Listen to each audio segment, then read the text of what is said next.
Suntree Solar Payong, ibig sabihin yan, tapos na naman tayong solar setup dito sa Valenzuela. Sama si Marvin. Ayan o. So, check natin yung load ni client.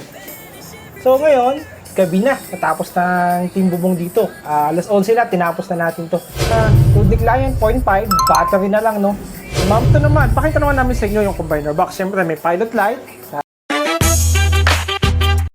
labas. And then ito, DC SPD, AC SPD, naka-MTS tayo. Okay, wala ko naman. Ito yung ating battery breaker. Yung susi natin. Para dito sa ating combiner box. Ayan.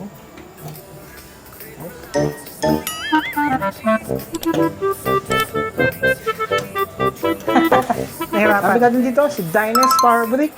Yan, 51 volts, 280 Ah. Napaka-pogi din ng battery na yan. So, ito yung setup natin dito. Yan. So, yan. Kilowatt hybrid. Yan o. Napaka-pogi, napakalinis din. Doon pala dumaan yung ating molding. Doon naman, doon yung AC. Pumasok doon sa MDP ni client. And then dyan naman, yung ating DC. Ito yung 16 solar panels natin dyan sa taas. 620 watts bifacial. Total of 9.92 kilowatt peak. Bali sa taas, may planning video tayo. Nag-adjust lang tayo ng panels kasi napansin natin yung water tank dito, possible na mag-cause ng shading. Kaya nilipat natin yung mga panels banda dyan sa gitna. Siyempre, yung planning video sinesend natin sa client para alam na niya yung location ng panels at syempre yung ating team bago pumunta sa site. Nasunod naman natin yan. Sobrang ganda dito sa property nila ma'am kasi wala paligiran ng water lilies, pati na rin yung malaking solar farm na malapit dito. Nakita namin habang nasa bubong. So, yan naman yung pinakain sa atin ni client. Lunch, giniling, napakasarap niyan. Tapos napakaganda pa ng ambience natin dito sa isang property. Napakasarap giniling. Ang natatandaan lagi ni engineer, hindi yung setup, kundi yung pinakain sa kanya nung lunch. So, yan, giniling, napakasarap talaga. Thank you po, dear client. Sobrang sarap ng lunch natin dito. Ito pala kinabukasan after install bumagyo.